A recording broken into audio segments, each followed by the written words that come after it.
Jai Shri Krishna. Today's video is about the Lunar New Year, which started around the 21st of March of 2023 for countries like India and a day later for other countries. We'll discuss about all those aspects in a separate video on when exactly it started, and you could get more information about when your Lunar New Year started by going to specific websites like drikpanchang.com. Today's video is going to be about a basic analysis and a brief view of what all could happen during this specific time frame between the Yugadi of this year, or the start of the Lunar New Year of this year, to the start of the Lunar New Year of the next year, which is briefly between April to April, just to keep it simple for our viewers.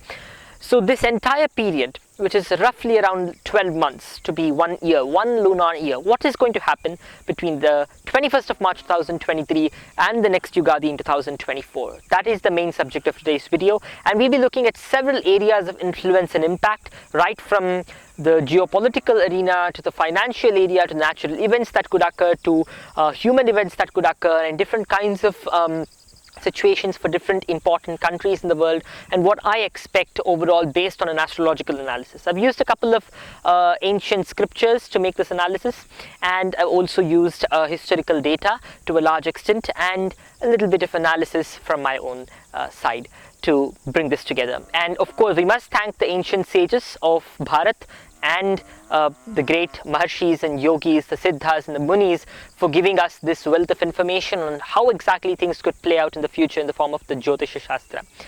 So here we are today, and the first thing is that this year is called Shobhakrit, and it's a very important new year, and this is a move from the previous lunar year to the next lunar year, and this happens every single year.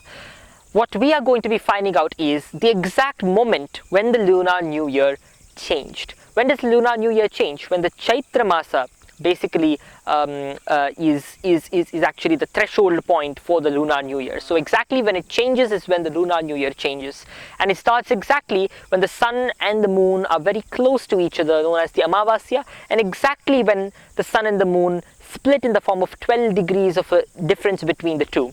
So that is technically known as the Lunar New Year. I'll make another video about exactly how it works and the ancient systems. Our viewers from China, Taiwan and other Southeast Asian countries would be able to understand the Lunar New Year concept better, because countries in that region use it much often. But this Lunar Year which we are talking about is a little bit different, and I've used the true Chitra Paksha Ayanamsha in today's case here. So March 21st, 2023, I'll just give a basic outlook of what could happen in different countries and in different locations now. So starting with Bharat, our own homeland, basically Mars has a tremendous influence as ever. The Lunar New Year, technically according to the Vedic system, started on a Tuesday. So Mars is located in the 8th house from the Lagna, exactly at the time when the Lunar New Year began. The Lagna, or the ascendant, was Vrishchika, and Mars is in the 8th house. Interestingly enough, Vrishchika is also the birth sign of our Prime Minister, the current Prime Minister. So that's an interesting fact. We're not sure how exactly that would play out. But Mars is in the 8th house from the ascendant, and there is a conglomeration of Sun, Moon, Mercury and Jupiter in the 5th house, and there is the position of Saturn in the 4th house of the horoscope. So all of these make for some very important events that could happen during this time frame. First of all, most importantly, because of Jupiter and Mercury's influence and Jupiter's benevolent aspect, I would expect 2023 to 2024, around April, to be basically influenced by Jupiter to a large extent. We would see good things happening in terms of the economy. We would see better investments from the foreign countries or from other arenas, and we would also see some significant economic growth, and overall on that side of the paper it's quite good. But when we come to the geopolitical side, we don't see it being very positive, because Mars, being lord of the Varsha and the lord of the Lagna for Bharat, is in the 8th house exactly when the Lunar New Year began, and the 8th house isn't a very good position for the Lagnadipati and for the Varshadipati basically, and that might cause some violence, some conflicts both inside our country and outside our country, in the neighbors of India. We would see many geopolitical problems and internal domestic violence as well. It is very much likely to happen before April of 2024. So that's something I would expect broadly because of the position of Mars.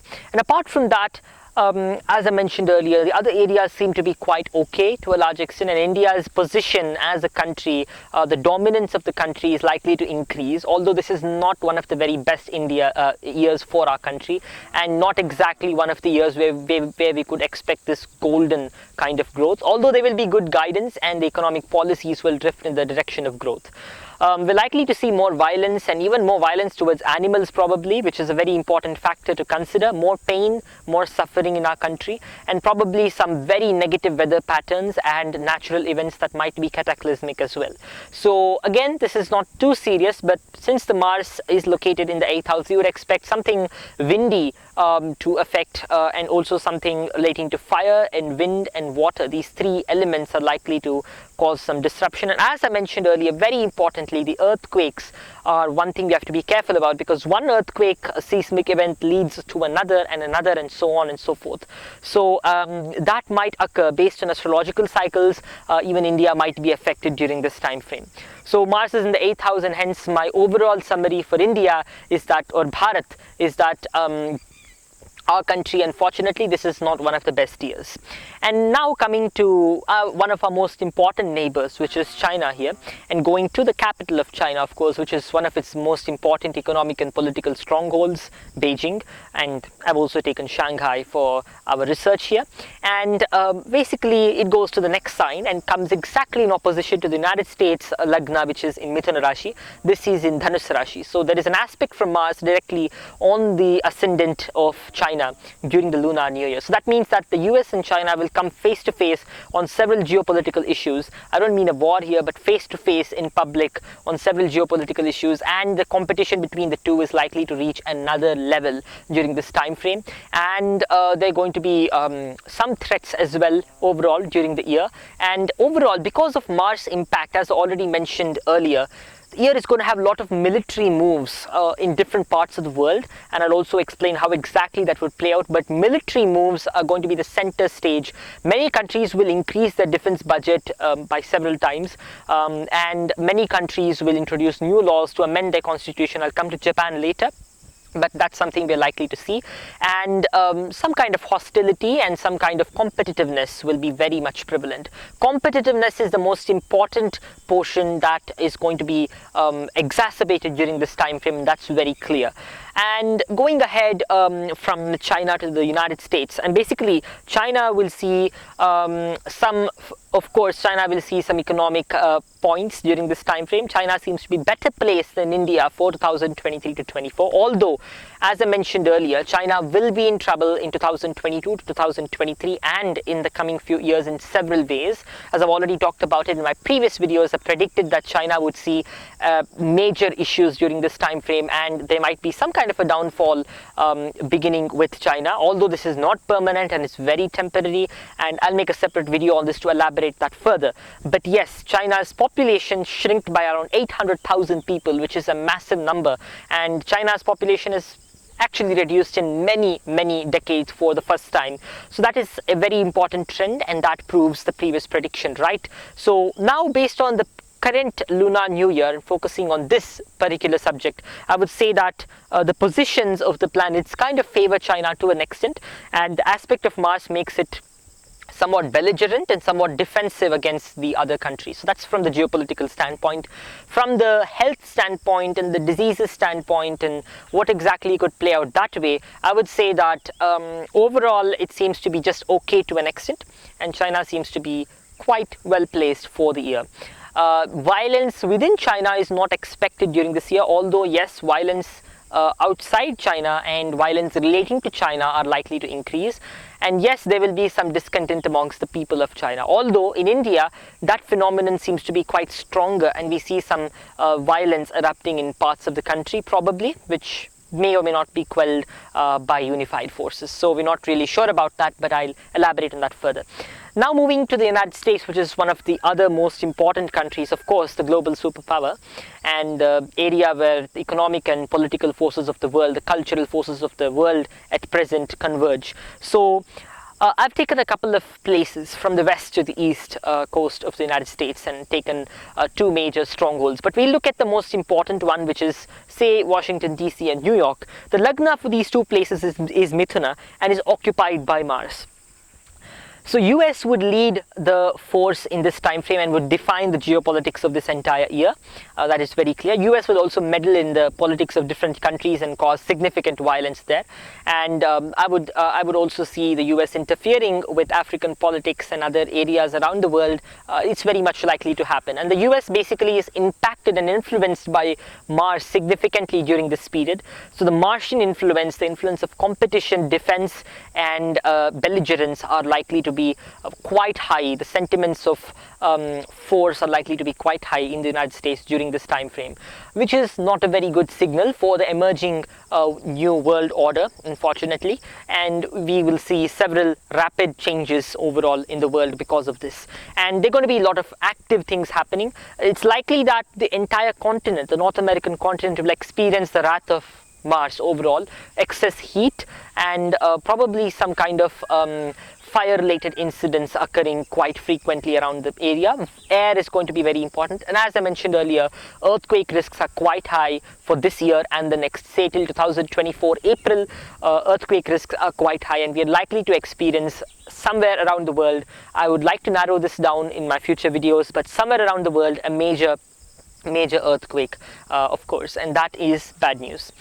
And going ahead, economy wise, for the global economy, areas which are already developed around the world, economic arenas which are already developed, the countries and the economies and the industries which are already reached their preferred stage of development are likely to slow down from that point and are likely to slowly kind of take a different route overall. And what that route exactly will be, propelled by sustainability and other say environmental movements and forces, is exactly not visible at the present moment. But we are likely to see that because of the transits of Jupiter and Saturn back in 2020 and the subsequent astrological positions, the present developed nations will actually take a different turn of growth, not exactly based on the book growth that we read about today, GDP growth, probably a different kind of growth, a different kind of transition. This transition might not be comfortable for most people, but there's going to be a significant transition. Taking advantage of this transition, the developing countries of the world are likely to grow very fast during this time frame at the expense of other areas of human development. And this would include India and Africa, although the African continent, as I've reiterated in my other videos, is likely to experience exponential growth both economically and human development wise throughout this time frame, because not this time frame, but say the next 20 to 40 years, especially the next 40 years, the African continent is likely to experience tremendous growth in different arenas. Of course, there will be significant amount of bloodshed before this is achieved, and the present crisis in Africa is likely to spread down south, and that might also cause some issues. Now coming to areas like Japan. Japan has a direct aspect from Mars, basically the 8th aspect, which is considered to be quite negative in Vedic astrology. So apart from saying it's negative, I would say Japan would probably amend its constitution to include ramping up of the military, probably. So this is something we're going to see because of the impact of Mars. Overall, as I mentioned, the Martian impact is worldwide, so it affects even Japan, and Japan it affects quite specifically and specially. Moving over to the other countries across the world, especially now towards the southeastern area, we could expect some natural disasters in the far southeast of the world. Of the map, say areas like Australasia are likely to be affected. So we have to narrow down exactly which areas would be affected by natural disasters, but overall something major is upcoming before 2024 April. And of course, Jupiter and Rahu are having a very important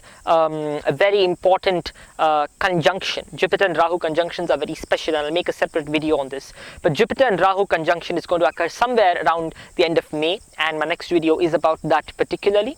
And when Jupiter and Rahu come together, they actually create a new era of industries. They create a new era of thinking. They basically reset the present economic imperative, and they create something very new. So that is something I would expect playing out over, say, the next few months and years as well. And now coming to the other part, Shatabishak Nakshatra is where Shani is located. So some scandals and breakthroughs in the medicine field are likely to be expected. And of course, because of Mercury and Jupiter being combined, there's going to be an exponential growth in artificial intelligence applications around the world. Whether this is for the good or the bad will be relevant later. But now, as far as I can see, because of the combination of Jupiter and Rahu, we would see some negative use cases of artificial intelligence most likely to invade into people's lives further. And I would recommend people to read the book The Age of Surveillance Capitalism to understand how exactly artificial intelligence is likely to enter our lives and how it's likely to play out in the hands of big corporations. So those are some interesting trends we would like to observe during this time frame. And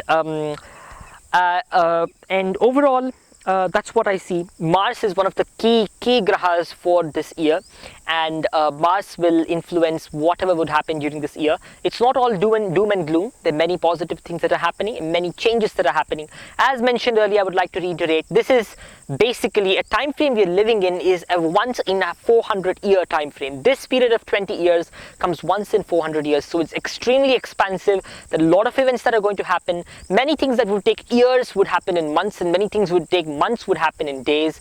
Many things which would take days normally might happen in hours. So that's the kind of days we are living in today, and it's very important to be aware of the risks and to understand what's going to happen next. So I'm going to make another video about the upcoming conjunctions and planetary positions.